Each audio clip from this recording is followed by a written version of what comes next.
how to treat hair loss. Pero kasi tayo mga na-post noon si Sofia, ang ganda ng transformation niya.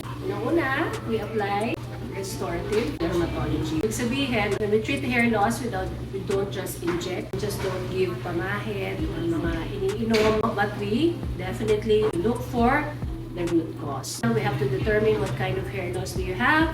Is it the autoimmune type, alopecia areata?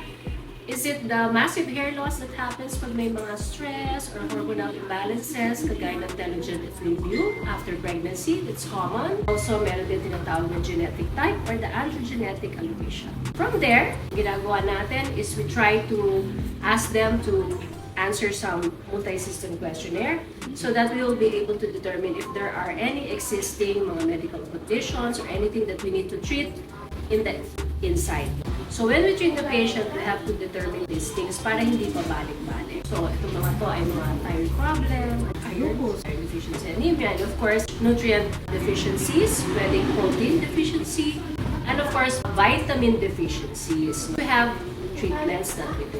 Hair boost, hair bio, injection, PRP, hair light, LED device to stimulate follicles, and exosomes. And growth factors.